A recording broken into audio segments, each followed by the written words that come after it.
The great ballroom of Ashworth Hall glowed with the light of 1,000 candles. Their flames moved in the draught like small yellow flowers bending in wind. The smell of hot wax mixed with the sweet weight of hothouse roses set in tall silver bowls along the walls.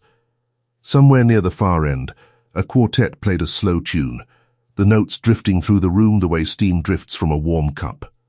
Silk brushed silk. Slippers whispered on the polished floor. Fans opened and closed with tiny snapping sounds, like small birds landing and leaving. Miss Maren Ashcombe stood near the tall window at the north side of the room. She was not dancing. She had not danced in a very long time. She held a small glass of lemon water in her gloved hand, and she watched the candles reflect in the dark window behind the drapes. Her breath fogged the glass in a small circle when she stood too near. She stepped back a little.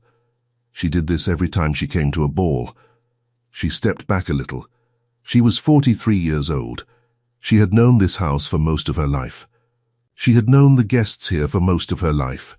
She had watched their daughters grow from small girls with sticky hands into young women with hopeful faces, and she had watched those hopeful faces turn into the calm, tired faces of wives.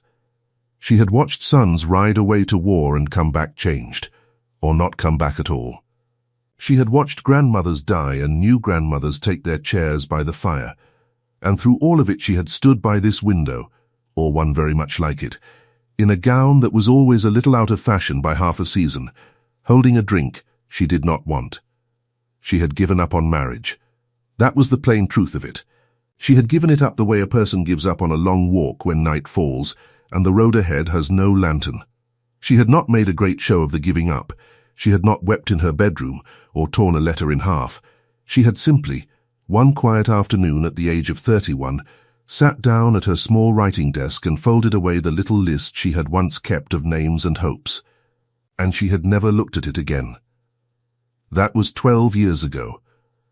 Some nights she could not remember where she had put the list. Some nights she could remember exactly. She lifted the lemon water to her lips. The taste was sharp and bright and clean. She could feel the cold of the glass through the thin cotton of her glove. She adjusted the glove at her wrist. A small pull, a small tuck. It was a habit her mother had scolded her for as a girl. She had never stopped doing it. It was the small, quiet thing she did when she needed to feel that her hands were still hers. The music changed. A country dance began. Couples formed lines. Her cousin Petra swept past in a rush of pale blue silk, laughing at something the young officer beside her had said. Petra was 22. Petra was to be married in the spring. Petra passed her without seeing her, though Petra was not unkind, only busy with her own bright life. Maren watched her go and felt nothing sharp, only the soft, familiar dullness of being once again a piece of furniture in a room she had helped to arrange. Her aunt, Lady Ashcombe, came near then. Her aunt smelled of orange water and old powder.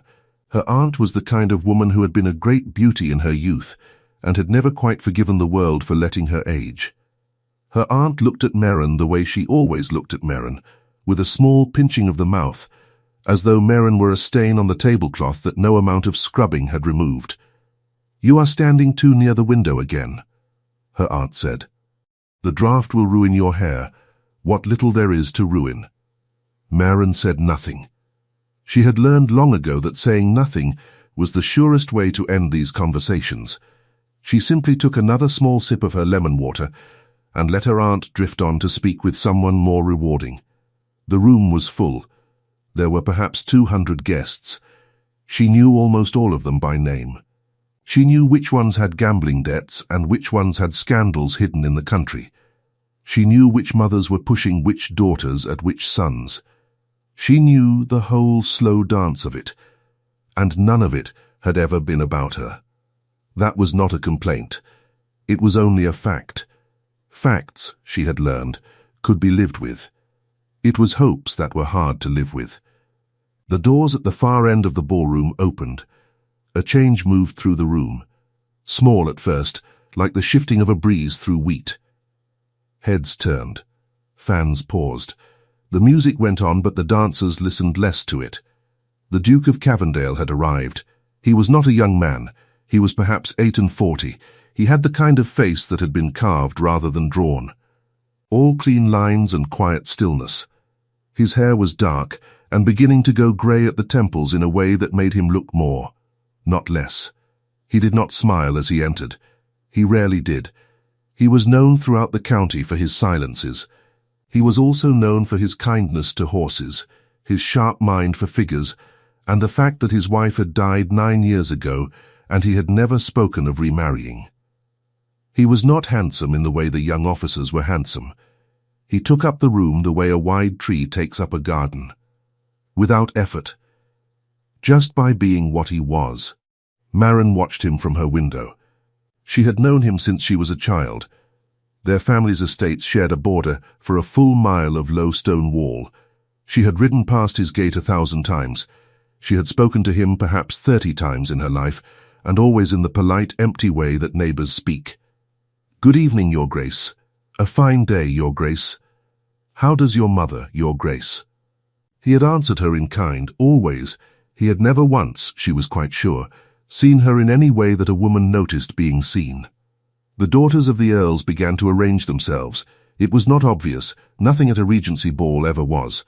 But Maren, who had watched such arranging for 25 years, saw it happen in the way she saw the small movements of birds in a hedge. Lady Ottilie Marchfield stepped a little closer to the door. Miss Bramwell adjusted the ribbon at her waist. The dowager who had brought her granddaughter tonight turned that granddaughter slightly, the way one turns a vase to show its best side. The Duke walked into the room. He did not go to the door where Lady Ottilie waited. He did not go to the hearth where Miss Bramwell had positioned herself. He walked slowly, without looking hurried, in the way of a man who is used to a room adjusting to him rather than the other way around. He greeted his host with a bow. He accepted a glass of something dark and set it down almost at once. He answered a question from an older gentleman about the price of wool. Then his eyes moved across the room. They moved slowly. They passed over the young women without stopping. They passed over the older women without stopping. They came to rest, for a long moment, on the tall window at the north side, where a woman of 43 years stood alone with her thin cotton gloves and her lemon water and her small habit of tugging at her wrist. Maren felt it. She could not have said how. She was not a girl who imagined such things, but she felt his gaze the way one feels a lamp brought into a dim room. She looked up. Their eyes met. She expected him to look away, as people did once they had accidentally rested their attention on the wrong sort of woman. He did not look away. He looked at her steadily. He looked at her the way a man looks at a page he has been meaning to read. She felt her breath catch. It was not a romantic feeling. It was closer to alarm. She thought, quite clearly, that he must be looking past her, at something in the window, or at someone behind her.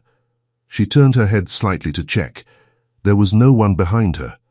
There was only the drape, and the dark glass, and the faint reflection of her own face, older than she had expected it to look tonight. When she turned back, he was walking toward her, not quickly, but directly. He moved across the floor without pausing, past Lady Ottilie, past Miss Bramwell, past the dowager and the granddaughter arranged like a bouquet. He did not seem to see them. He walked through the room as though the room had emptied out around him, and there was only the window and the woman who stood before it. Maren set her glass of lemon water down on the little marble table beside her. Her hand did this without her telling it to. Her hand knew, even before her mind knew, that she should not be holding a drink for what was about to happen. Her fingers were trembling. She pressed them together at her waist to still them. She lifted her chin. If she was to be embarrassed publicly, if this was some strange joke or misunderstanding, she would at least meet it with a straight back. He stopped in front of her. He was tall. He smelled of cold air and leather, and something quieter beneath, like paper that had been kept in a cedar chest. He looked down at her, and his eyes were not the flat grey she had thought them from a distance. They were the colour of the sky just after a rain, when the clouds have thinned and the blue is beginning to come through again. "Miss Ashcombe," he said. His voice was low. It carried only as far as it needed to. "Good evening," she curtsied. It was a small curtsy, the kind she made 100 times a night at these gatherings. "Your Grace, I wonder," he said, "if you would do me the honor of standing up with me for the next set." The room did not go silent yet. Only the small circle of guests nearest to them heard him. But those guests went silent, and their silence began to spread outward in slow rings. The way silence spreads through a pond when a stone is dropped in. Lady Otterley turned her head. Miss Bramwell's fan stopped moving. Merrin's aunt, standing near the punch table, made a small choked sound. Merrin looked at the Duke. She looked at him for what felt like a very long time, though it could not have been more than a breath or two. Her mind went through several places at once. She thought first that he had made a mistake. Then she thought second that perhaps he was being kind, in some cool ducal way, taking pity on the woman by the window. Then third, she thought that he did not seem the sort of man who did anything by accident, and that pity was not a thing his face carried. She thought, fourth and last, that whatever this was, she would not perform for it. She would not simper. She would not blush. She would not act as though she had been rescued. "I do not dance, Your Grace," she said. Her voice was quiet but very clear. Around her, several fans snapped shut at once. The small choked sound from her aunt became a small choked cough. The Duke did not move. He did not look offended. He looked, if anything, faintly interested, as though she had said something worth hearing. "May I ask why not?" he said. "I have not danced in some years. That was not quite what I asked." She looked up at him. She met his eyes. "I do not care to be looked at, Your Grace." He was quiet a moment. He seemed to consider that. Then he said, very simply, "Then perhaps you will walk with me instead, in the long gallery, where there are fewer people to look." She did not answer at once. Her aunt was staring at her now, with the pinched mouth pulled tight. Petra was staring at her from across the floor, with her fan half raised. The dowager and the granddaughter were staring. The room had begun to hush in earnest. The music played on, but the dancers had grown careless with their steps. Merrin felt the whole weight of the room press against her back. She had lived under that weight for 43 years. She was accustomed to it. It was a thing that could be borne. "Very well," she said. He offered her his arm. She placed her gloved hand upon it. Lightly, under the thin cotton, she could feel the wool of his coat, warm from his body. He was warmer than she had expected. She had thought he would feel like stone. They walked out of the ballroom together. They walked past her aunt, who did not speak. They walked past Lady Otterley, whose face had gone the colour of milk. They walked past the young officers, who parted for them as if a general had entered the room. They walked out of the tall doors and into the long gallery, where the candles were fewer and the air was cooler, and their footsteps rang on the polished stone. Behind them, at last, the room went silent. Truly silent. The music seemed to falter, one bar behind the next. The dancers stopped in their positions. 200 people stood in the great ballroom of Ashworth Hall and looked at the empty doorway through which the Duke of Cavendale had just walked out with the spinster from the north window. No one spoke. No one moved. Even the servants at the walls, holding their trays of glasses, had gone still. Merrin heard it, that silence, as they walked away from it. She did not turn her head. She kept her chin lifted and her hand light on his arm, and her feet steady beneath her, and she walked with him down the long gallery, past the portraits of Ashcomb's long dead, past the tall windows that looked out onto the dark garden, past the little side table with the vase of white lilies that no one had thought to move since the last party. The gallery smelled of beeswax and cold stone. The lilies smelled sweet and heavy, almost too much. Her heart, which had been steady for years, was pounding against her ribs like a small trapped bird. He said nothing for a while. She was grateful. She could not have spoken. They reached the far end of the gallery. There was a bench there, upholstered in dark red velvet, worn thin at the edges. He did not sit. He stood by the tall window and looked out at the garden. The moon was up. It laid a pale hand across the yew hedges and the gravel paths. "You are angry with me," he said. She was startled. "I am not angry. You are something." She considered this. "I am confused." He nodded once, slowly. That is fair. She turned to face him. She could see his profile against the moonlight. His nose was straight. His mouth was set. He was not looking at her now. He was looking out at the garden, giving her the mercy of his half-attention, so that she could look at him fully without being watched in return. It was, she realized, a small kindness. He was giving her a moment to gather herself. She took the moment. She used it. When she spoke, her voice was steady. Your Grace, may I ask you a question? You may. Are you unwell? His mouth moved. It might have been the beginning of a smile. She was not sure. I am quite well. Are you drunk? I do not drink at balls. Then I do not understand, she said. She did not raise her voice. She did not sound afraid. She sounded, if anything, tired. There are 20 women in that room tonight who would have given a great deal to walk out on your arm. Most of them are half my age. All of them are prettier. You know them. You know their fathers. You know their fortunes. And yet you crossed the room to a woman by a window, whom you have not spoken to in perhaps 6 years, and you asked her to dance in front of 200 people. Why? He was quiet a long time. She let him be quiet. She had grown used to silence over the years. She had learned that silence was not something to be afraid of. Silence was where the truth lived, when it lived anywhere at all. At last he turned to face her. He looked at her fully then, and there was something in his eyes she did not know how to read. It was not warmth exactly.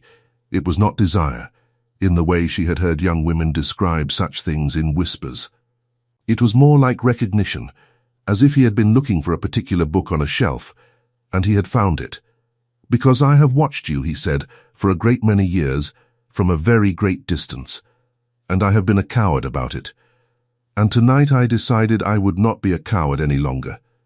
She stared at him. Her mouth opened slightly. She closed it again.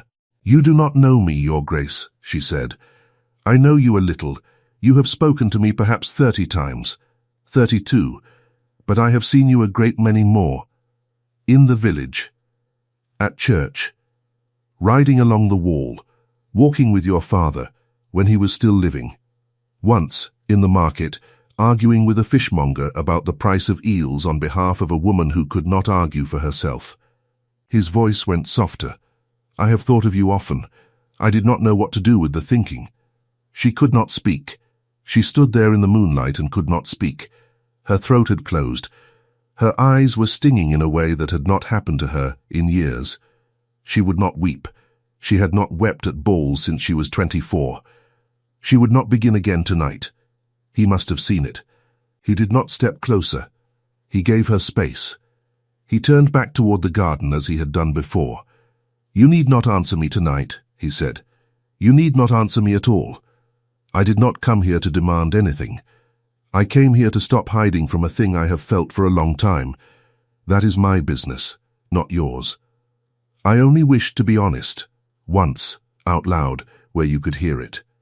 Whatever you do with it is your own choice. She pressed her hand flat against the cold windowsill. She felt the stone through her glove.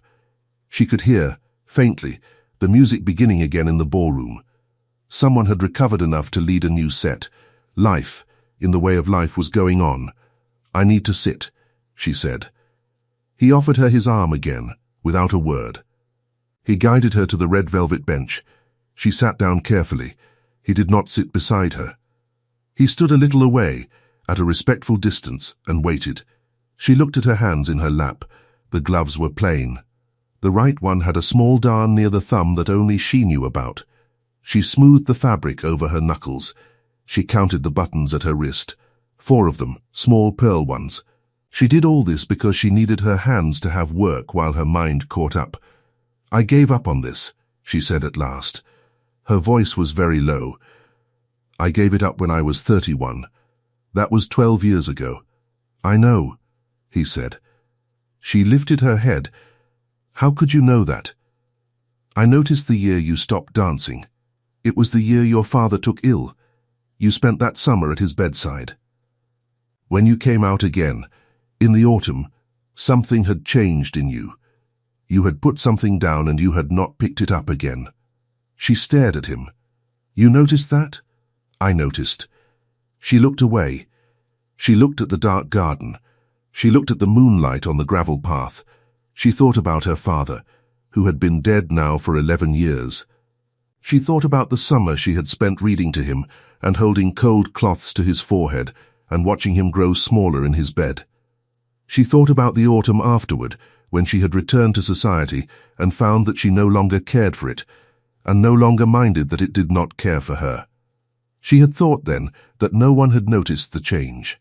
She had thought it had been invisible. She had counted on it being invisible. Her hand went to her wrist. She tugged the glove. She tugged it again. You do that when you are thinking, he said quietly. I have noticed that also. She stopped tugging.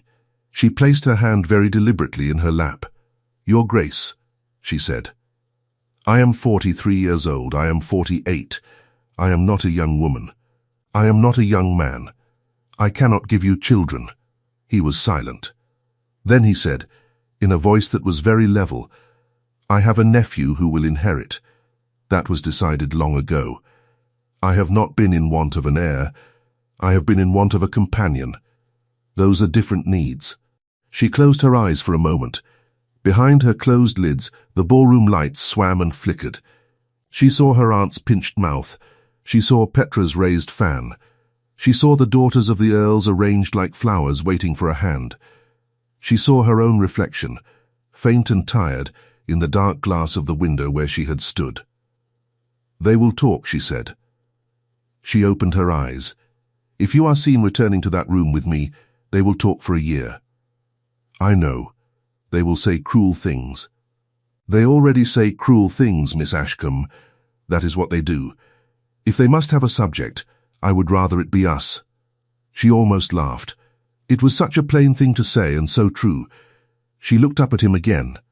In the moonlight his face looked younger than it had in the candlelight of the ballroom, or perhaps only more open. I do not know what to do, she said. You do not have to know tonight. I have not, she began, and then stopped. She tried again. I have not been asked a real question by a man in many years. I do not know how to answer one. I have not asked you a question yet. You have not? No, he said. I only told you a thing. The question, if I ask it, will come later, when you have had time, when it is not being asked in the shadow of 200 witnesses.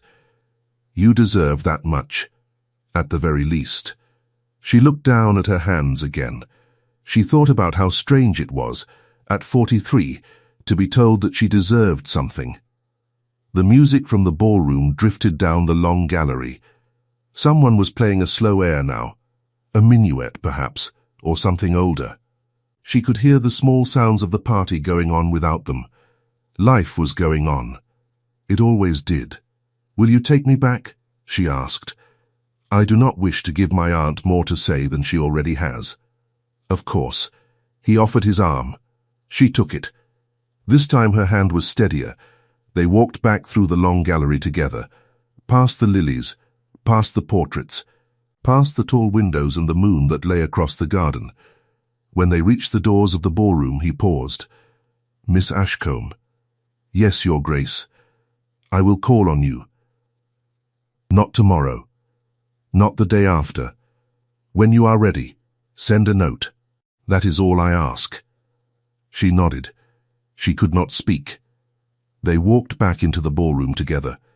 The room did not go silent this time, because the room had already used up its silence once tonight. But every head turned. Every eye followed them. He led her to the edge of the floor. He bowed to her. She curtsied. He kissed the back of her gloved hand, briefly, the way a man kisses the hand of a woman he respects, not the way a boy kisses the hand of a girl he wants to impress. Then he walked away, across the room, and left the house within the quarter hour. Her aunt was on her before the doors had closed. What? Lady Ashcombe hissed, taking her by the elbow with fingers like small hard beaks. Did you say to him? Nothing, Aunt, you said something. He does not cross a room like that for nothing. I said very little, Aunt, truly. You will ruin us. Do you understand? You will be a laughingstock. He will change his mind by morning. Men of his sort do not marry women of your sort. Do not, I beg you, allow yourself to hope. It is unbecoming at your age." Maren looked at her aunt. She looked at the pinched mouth and the powdered cheeks and the small mean lines around the eyes. She had known this woman all her life. She had never once talked back to her. "Aunt," she said quietly, "I have not allowed myself to hope in 12 years. I am not likely to begin tonight on your account." Her aunt's mouth opened and closed. Her aunt stepped back a small step, as though slapped. Maren walked past her, past Petra, past the fishmonger's wife who had come as a guest of the merchant's daughter, past all of them, and out to the carriages. She did not sleep that night. She sat by her window in her small bedroom at her aunt's house and watched the sky lighten by inches. She thought about her father. She thought about her mother, who had died when she was very small. She thought about the small list of names and hopes she had folded away 12 years ago. She could not, now that she tried, quite remember where she had put it. She thought perhaps she had burned it. She was not sure. She did not send the note the next day. She did not send it the day after. She did not send it for 2 weeks. She let herself sit with the thing. She let herself walk in the garden and think. She let herself, once, cry a little at her small writing desk without knowing precisely why. She let herself remember what it felt like to have been young, and then to have stopped being young, and to have found after all that stopping had not been the end of her. At the end of the 2nd week, she sat down at her writing desk and took out a fresh sheet of paper. She wrote, in her clear, steady hand, 3 lines. "Your Grace, I am at home tomorrow after 2. I will not turn you away. M. Ashcombe." She sent it by the boy from the stables. She watched him ride down the lane and out of sight. Then she went upstairs and changed her gown, not for a finer one, only for the plain grey silk she preferred, and she went down to sit in the small parlour and wait. He came at 2:10. She heard the wheels of his carriage on the gravel. She heard the front door open. She heard the low voice of her aunt's butler, and then a voice she recognized. Her hands in her lap began to tremble again. She pressed them together and made them stop. He entered the room. He was dressed plainly. Riding coat, no ornament. He bowed. She rose and curtsied. He sat when she invited him to sit. Tea was brought. Cakes were brought. Her aunt did not appear. Her aunt had, it turned out, been called suddenly to the country to attend a sick cousin. Maren suspected the sick cousin was entirely well and had merely been asked by someone to have a small emergency. They sat across from each other. He looked at her over the teacup. His eyes were the colour of sky after rain, as she had remembered. "You are well?" he said. "I am. You have thought." "I have." "May I ask what you have thought?" She set down her cup. She folded her hands in her lap. She looked at him steadily. She had prepared this speech in the garden, walking under the apple trees, and she had cut it down until only the small hard centre of it was left. "I have thought," she said, "that I would like to know you. I have thought that I do not yet know whether I love you. I have thought that I am too old to pretend to feelings I do not have, and too tired to hide feelings I do have. I have thought that I will not be married by anyone to save me from a fate I have already, quietly, made peace with. But I have also thought," and here her voice softened a little, "that I would like to see what you are like when there are no candles and no witnesses. I would like to walk with you in the garden. I would like to know if you say the same things when no one is listening. I would like, if you are willing, to begin at the beginning. Not at the middle, not at the end, at the beginning." Slowly he listened. He did not interrupt. When she was done, he set down his own cup. He was quiet for a long moment. Then he said, "That is precisely what I had hoped you would say." She let out a breath she had not known she was holding. Something in her chest, which had been tight for 2 weeks, loosened. They walked in the garden. It was a plain autumn garden, not grand. There were late roses along the wall and yellow leaves on the path. He walked slowly beside her, matching his stride to hers. He did not offer his arm this time. He seemed to know she did not want to lean on anyone yet. They talked of small things, of the price of hay, of the new curate at the village church, of his mother who was living and difficult, and whom he loved, of her father who was dead and gentle, and whom she still missed. When he left, he did not kiss her hand. He bowed. He said, "May I come again on Friday?" "You may." He came on Friday. He came the Friday after that. Winter came. He came through the snow, on horseback when the roads were bad. Spring came. He came in a light coat, without gloves. They walked. They talked. They sat in the small parlour and drank tea. Once, in the middle of March, when the crocuses had come up in her aunt's neglected border and no one had noticed but the two of them, he told her about his first wife. She was a good woman, he said. He was looking at the crocuses, not at Maren. We were fond of each other. We were not in love. She knew this, and I knew this, and it did not trouble either of us. We were friends, and we were kind to each other, and when she died I mourned her honestly. But I had not, in all our years together, ever crossed a room to find her. I had never once had to. Maren said nothing. She let him speak. She had learned over these months that when he wanted to say a thing, it was best not to hurry him. I did not know, he went on, that a person could cross a room like that until I stood in your uncle's ballroom last autumn, and my feet did it before my mind had decided. I had thought I was too old for such things. I had thought I had put them down long ago. I discovered, in that one moment, that I had not put them down. I had only forgotten to pick them up. She looked at the crocuses. Small purple flames in the brown grass. "I understand," she said. She did. She understood exactly. There were troubles. There were always troubles. Her aunt returned from the country and made trouble.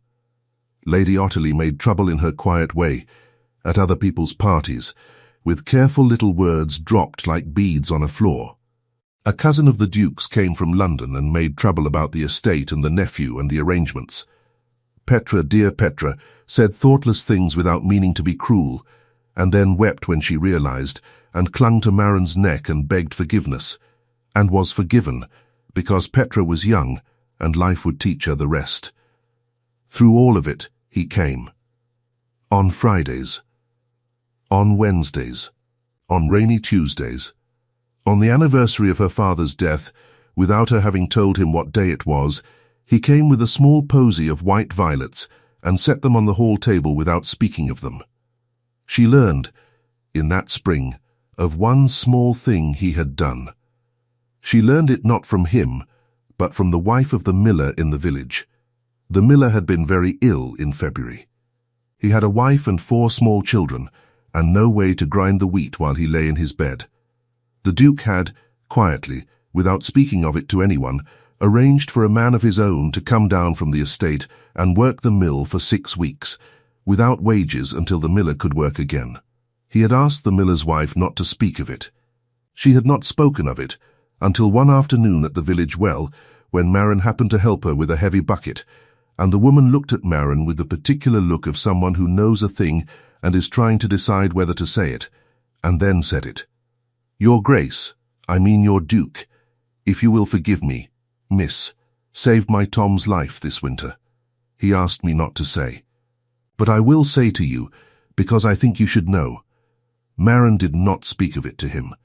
She kept it. She turned it over in her mind for a long time. It changed something in her, not the way a great gesture might. In a smaller and more permanent way. It was the sort of thing a person did who was, in the quiet places of himself, a good man.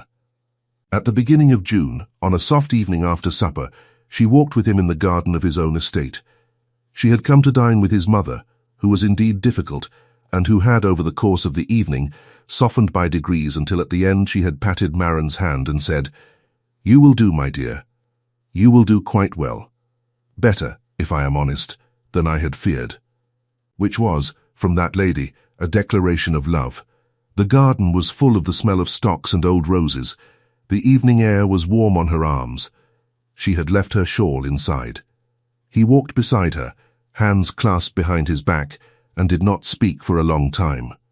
At the end of the long walk, near an old sundial that had been there since his great-grandfather's time, he stopped. He turned to face her. "Miss Ashcombe," he said, "Your Grace, I told you last autumn that a question would come. If you would rather it did not come tonight, tell me now, and I will keep it another season." She looked at him. She looked at his face, which she had come to know very well. She looked at the small lines at the corners of his eyes and the way his mouth was held. She looked at his hands, which were behind his back, and which were, she suspected, gripping each other rather hard. "Ask me," she said. He asked her. She said yes. She said it plainly, without ornament, in the voice of a woman of 43, who has thought about a thing for a long time. He did not sweep her into his arms. He did not kneel. He did what she had known somehow he would do. He took her hand very gently in his, without a glove between them this time, and he lifted it, and he pressed his forehead to the back of her hand for a long moment, with his eyes closed.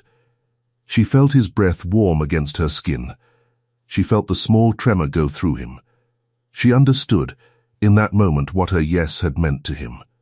She had not known, until then, how much it had meant. She had thought she was the one being given something. She saw now that she had given something too. They were married in September, in the small stone church at the edge of his estate. The ceremony was quiet. His mother came, in her best gown, leaning on a stick, and cried in a small, dignified way, and pretended she had a cold.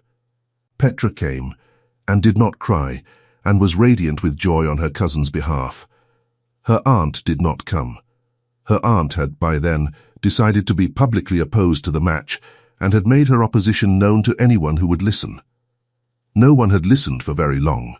Society had, in the end, done what society does. It had adjusted. It had accepted. It had begun to say at dinner parties that of course everyone had always known Miss Ashcombe was a very fine sort of woman, if a little quiet, and that the Duke had shown such taste, such discernment, such wisdom in his choice. Maren heard these things and did not answer them.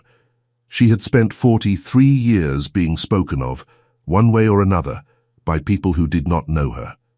She had learned long ago that their words were their weather, and she was not obliged to walk in it. They had, in the end, 22 years together. She had not expected so many. Neither had he. They rose together in the mornings and took their coffee in the small east-facing parlour, where the light came in yellow through the tall windows. He read the papers. She read her letters. Sometimes they did not speak for an hour. Sometimes they spoke a great deal. They walked in the garden every afternoon that weather allowed, and even, on occasion, when it did not. They rode together twice a week. They went to London for 1 month each spring and were relieved to return. They did not have children of their own. His nephew came often, and grew fond of them both, and eventually brought his own children, small round-cheeked things who called her aunt, and climbed on the Duke's knee and asked him to tell them about the war, which he had not fought in, but which he told them stories about anyway, because they liked the sound of it. The house was warm. The house was full. The house smelled, in the winter of wood smoke and apples baking, in the summer of cut grass and roses, in the autumn of leaves and hearth ash and the good clean cold that came down from the hills. Once, in the 18th year, she found him alone in his study late at night. He was sitting at his desk with a letter in his hand, and his shoulders had that particular set to them that meant he was thinking of his first wife, or of his brother, or of some old sorrow. She did not ask. She only came in quietly and sat in the chair across from him and picked up her book. She did not read it. She only sat with him. After a long while he looked up and saw her, and something in his face eased. "I did not hear you come in," he said. "I know." He set the letter down. He got up and came around the desk and knelt beside her chair, which he was too old to do gracefully but did anyway, and put his head against her knee. She rested her hand on his hair, which was almost fully white now. They sat like that a long time. The fire popped. A log settled. Somewhere in the house a clock struck 12. "You crossed a room for me," she said, in a voice so low he might have missed it if he had not been listening. "I did," he said. "I have never thanked you for it. Not properly." "You have," he said. "You have thanked me every day since." She thought about that. She thought about the 22 years. She thought about the long, slow settling of her life into his, and his into hers. She thought about how on the night of her uncle's ball, she had stood by a tall window at the north side of a room full of 200 people, and had wanted nothing more from the evening than to get through it without being seen. She thought about how being seen, once, by the right pair of eyes, had turned out to be the beginning of everything she had, in her private 31st year, decided to stop hoping for. She had given up on marriage. She had truly given up on it. She had folded her small list and put it away and gone on with the good, quiet, unmarried life she had made. She had not been unhappy. She wanted it recorded, if anyone ever wondered, that she had not been unhappy. She had built a peace of her own. She had not been waiting for a man to come and rescue her from anything. She had not needed rescuing. She had needed only, in the end, to be seen. And she had been. He had chosen her in front of the whole room. He had crossed the great ballroom of Ashworth Hall, past every daughter of every earl, past every carefully arranged bouquet of youth and beauty, past every mother and every fan and every whispered plan, and he had stopped at a window on the north side, and he had asked her a plain question in a plain voice, and when she had refused him, he had simply offered another way, and when she had accepted, he had walked her out of the room with the whole of society watching, and he had not, in all the years that followed, ever once made her regret being seen. She bent forward and kissed the top of his white head. He closed his eyes. "Come to bed," she said, "in a moment."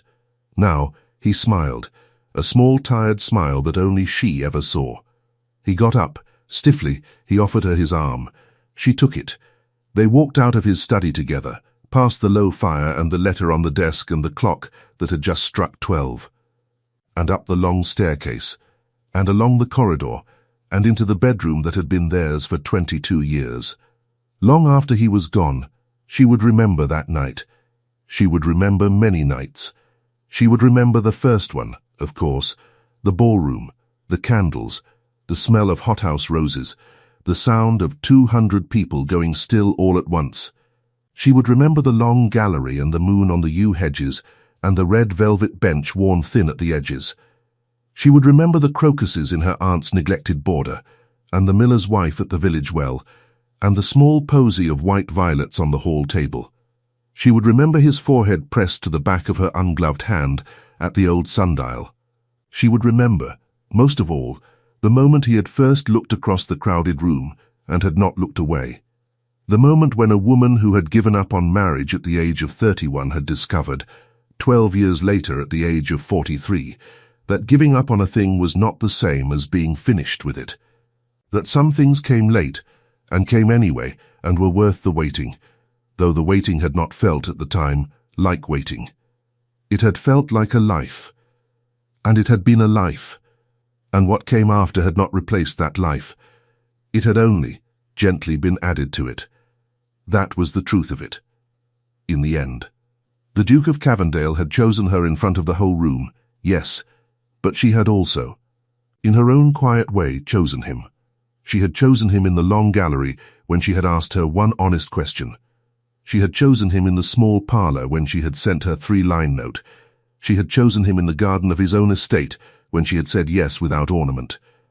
She had chosen him 1,000 small times in 22 years of mornings and afternoons and long, slow evenings by the fire. They had chosen each other. It was not, in the end, a story of rescue. It was a story of recognition. Two people had walked past each other along a low stone wall for a great many years. One evening, one of them had stopped walking. The other had, at last, stopped walking too.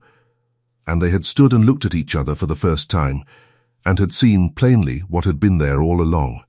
Outside her window now, many years on, the yew hedges were still there. The gravel paths were still there. The old sundial by the wall was still there, though moss had begun to grow on its base and no one, these days, could quite read the numbers. She would have it cleaned in the spring. She would walk out to it on a soft evening, and she would stand there for a little while, and she would think of him, and of the crocuses, and of the whole long, good, improbable life they had had together. She had given up on marriage at 31. She had been chosen at 43. She had been loved for the 22 years that followed. She had been, from beginning to end, a woman by a window who had lifted her chin when she was seen. That was the small, hard center of the story. That was what she wanted, if anyone remembered her at all, for them to remember. The candles in the great ballroom of Ashworth Hall had burned themselves down long ago. The music had ended. The dancers had gone home. The silk had faded, and the fans had been packed away, and the hothouse roses had been thrown on the compost heap. 200 people who had turned their heads that night were mostly now in the ground. But the moment itself, the moment when a room went silent, and a man crossed a floor, and a woman set down her glass of lemon water, and lifted her chin and said, "Quite clearly, I do not care to be looked at, Your Grace." And the man answered, "Then perhaps you will walk with me instead, in the long gallery where there are fewer people to look." That moment stayed. It stayed in her. It stayed in him. It stayed, she liked to think, in the very stones of the house, and in the memory of the county, and in the small quiet knowledge of everyone who had ever, once in their life, been overlooked in a room full of people, and had wondered, in the private dark hours, whether being seen was a thing that might yet happen to them. It was. It could. It did. She had been the proof of it. And on the softest evenings, when the wind moved through the yew hedges and the light on the gravel path was the color of old honey. She thought that if a young woman somewhere, at some other ball, in some other year, was standing by a window with a glass of lemon water in her gloved hand, and had already in her private heart folded her small list of hopes and put it away, then perhaps the story of Merran Ashcombe, and of the Duke of Cavendale who crossed a great crowded ballroom to find her, might reach that young woman by some small road, and might sit down beside her at the window, and might say to her, gently, without insisting, that giving up on a thing was not the same as being finished with it, that the world was old and full of surprises, that being overlooked was not the last word. That, sometimes, at the age of 43, in a gown that was half a season out of fashion. Holding a drink one did not want, a woman might yet lift her head and find a pair of eyes looking back at her steadily across 100 candles and 200 people, and might discover to her own great astonishment that her life was only, in that moment, beginning. That was the whole of it. That was the story. There was no more to tell. Thank you for staying with this story until the very end. If this moved you, please like, share and subscribe. Your support keeps these stories alive.